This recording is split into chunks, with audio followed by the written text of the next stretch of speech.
ये 84 है दिव्य लक्षण।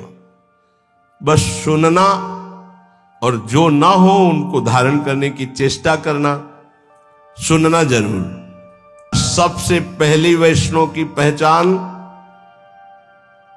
भगवदीय जो प्रभु का हो चुका है, वैष्णव जो कंठी तिलक मंत्र नाम सदगुरुदेव ग्रंथ पंथ सबका उसको ज्ञान है, अपनी रसरीति का ज्ञान है, अपने गुरुदेव का अनन्य है, अपने पंथ का उसको ज्ञान है।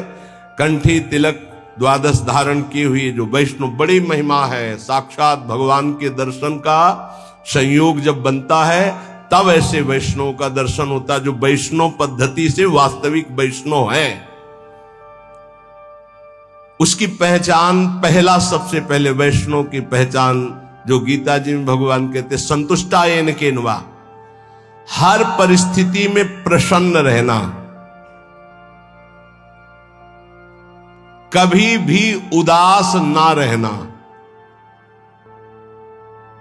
यह कब हो सकता है? जब आप वैष्णव होंगे। वैष्णव कौन? जो हरि का है। वैष्णव कौन?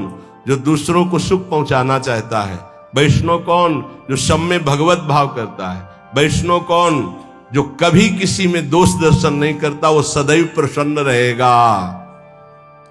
यही ज्ञानी की पहचान बताई गई, ब्रह्मभूता प्रसन्नात्मा। तो वैष्णव सदैव प्रसन्न रहता, कभी उदास नहीं होता। 84 लक्षणों में पहला। दूसरा, वो बिना ठाकुर सेवा विराजमान घर में किए रह ही नहीं सकता। अर्थात उसके कुटिया में, उसके घर में ठाकुर जी विराजमान, प्रिया प्रीतम विराजमान, चाहे नाम सेवा विराजमान हो। सबके होना चाहिए सेवा। ध्यान रखना, विस्तार नहीं कर सकते हो तो राधा नाम विराजमान कर लो। 5 मिनट लगता है। स्नान कराया, वस्त्र से पोंछ दिया, थोड़ा इत्र लगा दिया। यदि सुविधा नहीं है तो जैसी श्री जी सुविधा दिए हो, जो पाना है वो भोग लगा दिया, शयन करा दी, एक रुमाल बिछा दी, ऊपर से एक रुमाल उड़ा दी, हो गया। सेवा जरूर होनी चाहिए। दूसरा लक्षण है कि वैष्णव उपासक का लक्षण कि उसके पास सेवा होगी। नाम सेवा, जहां गुरुदेव भगवान जाते नाम सेवा साथ, सेवा साथ। ये पूरे 84 कोष ब्रजमंडल में जहां जहां भ्रमण परिक्रमा, दंडवती परिक्रमा, सब जगह नाम सेवा साथ। तीसरा, अपने ठाकुर जी की सेवा जब तक शरीर काम करे दूसरों को कभी ना दे। जब तक शरीर काम करे तब तक दूसरों को कभी अपनी ठाकुर सेवा ना दे। अब यहां ध्यान देने योग्य बात है, जैसे कोई जन्मना सूतक या मरणा सूतक होता है, समझ पा रहे? जन्मना सूतक और मरणा सूतक, उसमें लोग क्या करते हैं, अपने ठाकुर जी दूसरों के घरों में भिजवा देते हैं। तो क्या आप अपना बच्चा भिजवा सकते हो दूसरों के घरों में? नहीं भिजवा सकते। फिर आप दूसरों के घर में ही जाके पाइएगा 13 दिन। वहां ठाकुर जी पा रहे हैं और तुम अपने घर में पा सकते हो क्या? क्योंकि बिना ठाकुर जी का भोग लगाए तो हम पा नहीं सकते। हम वो सिद्धांत मानेंगे जिससे हमारी श्री जी की सेवा कदापि न रुके। इसीलिए विधि निषेध नहीं दास अनन्य उत्कट व्रतधारी, अनन्य उत्कट व्रतधारी।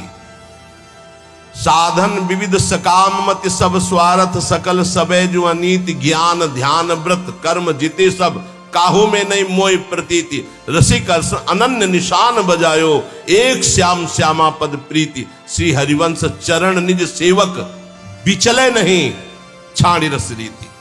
ये हमारी रस रीति है कि हम 8 पहर श्री जी को दुलार करेंगे, कोई जन्मे या पधारे, हमारी सेवा में कोई फर्क नहीं पड़ने वाला।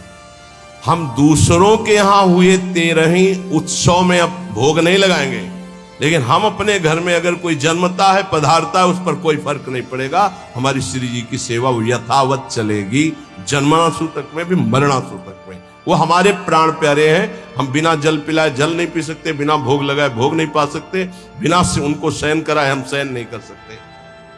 ये पद्धति। वैष्णव वही जिसके घर में ठाकुर सेवा हो। और तीसरी बात, जब तक हमारे शरीर में दम है तो हमारी ठाकुर सेवा कोई और नहीं कर सकता। अम्बरीश जी की नई रानी सेवा, तो उन्होंने कहा सेवा चुराने की जरूरत नहीं, आप अपने ठाकुर विराजमान करो, हम सुविधा देंगे, पर आप हमारी ठाकुर सेवा की कि आप पोछा लगा दो, आप सोहनी लगा दो, आप पात्र मार्जन नहीं, ये हम स्वयं करेंगे। चक्रवर्ती सम्राट होते हुए स्वयं अपने कर कमल से प्रभु की सेवा की परिचर्या, तो सुदर्शन चक्र उनकी रक्षा में। अपने मस्तक पर जो सेव्य का दासत्व स्वीकार करते हैं, ये जो मस्तक पर चिन्ह है, ये किशोरी जी के दासत्व का आचार्य परंपरा से चिन्ह है। अलग अलग वैष्णवजन सब धारण, इसके धारण करने में शर्माओ मत, तुम्हारे दुर्भाग्य है जो शर्माते हो। अरे जब संसार में पति के लिए सुहागवती ठसक से मंगलसूत्र पहनकर मांग भरती तो शर्माती है क्या? तो ये अखिल कोटि ब्रह्मांडों का मंगलसूत्र है। जो अखिल कोटि ब्रह्मांडाधिपति प्रभु है वो हमारे स्वामी है। ये कंठी उनका मंगलसूत्र है, ये तिलक उनका सुहाग है। देखते ही दूसरा कहेगा भगत है। आया ना संबंध हमारा प्रभु का, हम सौभाग्यवती है क्योंकि ये हमारा सुहाग है, ये हमारा मंगलसूत्र, हमारे प्रीतम युगल सरकार है। बिहरत दो प्रीतम कुंज, अपने सेव्य का ये दासत्व मस्तक पर धारण कर, इस सीधे भगवत पार्षद हैं आप। ये कोई साधारण नहीं तिलक ऐसे खींच ले, शर्माए तिलक लगाने में। जो हम कह रहे हैं उसे मानो, प्रार्थना मानो, अपने प्रभु के दासत्व को धारण करना। स्वामी जी की परिकर में देखो, पूरा मुड़वा के पूरा ऐसे रज लगा, तब पहुंचते श्यामाजू के चरणारविंद में। चौथा, कभी किसी से विरोध भरे वचन वैष्णव को नहीं बोलना चाहिए, मधुर वचनों के द्वारा ही अपनी बात कहनी चाहिए। पांचवा, किसी भी विषय और भोग की तृष्णा का आदर नहीं देना चाहिए। जो अंदर विषयों के प्रति प्रियता और तृष्णा कहते हैं, भोगे हुए विषय को पुनः भोगने, उसका आदर नहीं, निरादर करना चाहिए। चल गंदी बातों में फंसाता है मन, अब नहीं मानूंगा तेरी बात। छठवां, प्रभु की सेवा भय और स्नेह दोनों रख के करनी चाहिए। भय और स्नेह। भय कैसे? कहीं हम बात करें तो हमारी मुख में चूंकि रस होता तो कहीं थूक की छिट्टी ना चली जाए। रसोई बना रहे हैं या स्नान करा रहे हैं, मौन का आश्रय लेकर अगर हम कहीं कुछ बोलते हैं तो, पद गाना है तो गुनगुनाते हैं,